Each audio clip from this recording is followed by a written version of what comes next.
আমাদের wash specialist Krishna দাদা আজকে আছে এটার দায়িত্বে। দেখা যাক আজকে কেমন পরিষ্কার করে। যদি পরিষ্কার ভালো না হয় তাহলে কৃষ্ণ দাদার কপালে দুঃখ আছে। সেই একটা ওয়াশ হবে আজকে ইনশাল্লাহ। তো যারা ভিডিওতে সাথে থাকতেছেন আপনাদের অসংখ্য ধন্যবাদ। ভিডিওগুলো ভালো লাগলে শেয়ার করবেন। তো যারা বিমুখার আছেন বাইকের যে ভিডিওটা শেয়ার করেন, বাইকে সাপোর্ট করেন। সব থেকে বেশি যদি ভিউ হয় তাহলে পাবে একটি আকর্ষণীয় হেলমেট। বাইকের যে বডি প্লাস্টিকগুলো আছে প্রত্যেকটা বডি প্লাস্টিক ভালো করে ক্লিন করা হচ্ছে। এটা হচ্ছে মেইন ট্যাঙ্কি। তো আগে ট্যাঙ্কির আউটসাইড ইনসাইড যেটা আছে এই সাইডটা আমরা ভালো করে ব্রাশ দিয়ে পরিষ্কার করে নিচ্ছি। এরপরে ফুয়েল ট্যাঙ্কিটা পরিষ্কার করবো। এছাড়াও বাইকের যে বডিটা আছে চ্যাসিসটা, এক কথায় চ্যাসিসের বিভিন্ন জায়গায় সুন্দরভাবে এইভাবে ক্লিন করে দিব। এই বডিটা ক্লিন করতে কিন্তু প্রায় ঘন্টা খানিকের উপরে সময় লাগবে। তো ভিডিওটা অত বড় করবো না, অত বড় করলে আসলে কেউ দেখতে চাইবেন না ওয়াশের ভিডিওটা। তো এই মেন হচ্ছে বাইকটার অনেক ময়লা আটকায় আছে, যে ময়লাগুলো ভালো করে না ডললে আসলে উঠবে না।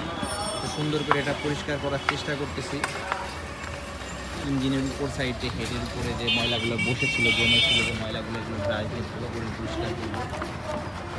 তো এখানে নরম ব্রাশ ইউজ করা হয়, সফট ব্রাশ, কারণ এখানে শক্ত ব্রাশ দিয়ে ঘষলে হবে কি এখানে কালারটা নষ্ট হয়ে যেতে পারে, ইঞ্জিনের কালারটা নষ্ট হয়ে যেতে পারে। তো সামনের চাকা থেকে শুরু করে পুরো বাইকটা এইভাবে ওয়াশ করবে। ইঞ্জিনের নিচে থেকে শুরু করে পুরো বাইকটা এইভাবে সুন্দর করে ওয়াশ করবে। এই ওয়াশটা করতে কিন্তু অনেক সময় লাগবে। তো যারা ভিডিওটা পার্ট বাই পার্ট দেখেন, সম্পূর্ণ ভিডিওটি পাবেন RZ বাইক সার্ভিসের ইউটিউব চ্যানেলে। এছাড়াও আপনারা এই একর যে ভিডিওটা এটা লাস্টে পাবেন, রিলস আকারে যে ভিডিওগুলো আপনারা দেখেন। তো ফুল বাইকটা এইভাবে ওয়াশ করব, সাথেই থাকবেন। আরও কি কি কাজ করবো এই বাইকে, কিন্তু অনেক কাজ। আজকের ভিডিওটা অনেক বড় ভিডিও হতে চলেছে, মোটামুটি প্রায় 30 মিনিটের কাছাকাছি হয়তো এই ভিডিওটা হবে। তো চেষ্টা করব সম্পূর্ণ কাজটা আপনাদের দেখানোর। তো ভিডিওগুলো ভালো লাগলে অবশ্যই শেয়ার করবেন, সাপোর্ট করেন। যারা দ্বিমুখার আছেন ভাইকে সাপোর্ট করেন। যদি ভিডিওটা সবথেকে বেশি ভিউ পায় তাহলে পাবে একটি আকর্ষণীয় হেলমেট। সাইড স্ট্যান্ড থেকে শুরু করে ডাবল স্ট্যান্ড প্রত্যেকটা জায়গায় কিন্তু এইভাবে ওয়াশ করা হয়। এছাড়াও বডি পার্টসগুলো আছে, ফুয়েল ট্যাঙ্কিটা আগে আউটসাইড দিয়ে আমরা পরিষ্কার করে নিচ্ছি। ফুয়েল ট্যাঙ্কি থেকে শুরু করে যত ছোটো ছোটো পার্টস আছে প্রত্যেকটা পার্টস এইভাবে ক্লিন করে দিব। তো ওয়াশের ভিডিওটা আর বড় করতেছি না, এরপরে আমরা অন্যান্য যে কাজগুলো করব এই কাজের ভিডিওগুলো দেখাবো। তো সাথে থাকবেন।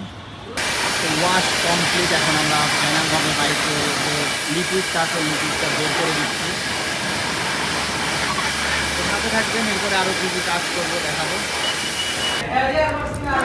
ক্যাবেলটা আমরা পরিষ্কার করে দিচ্ছি। তো উপর দিয়ে অ্যান্টিরাশ প্রেস করতেছি। অ্যান্টিরাশ প্রেস করলে যদি ক্যাবেলের ভিতরে ময়লা থাকে তো ময়লাগুলো বের হয়ে যাবে। তো যাই হোক, মোটামুটি কাদায় জমছে, হাত দিলে হয়তো এইবার বোঝা যাচ্ছে ক্যাবেলের ভিতরে কত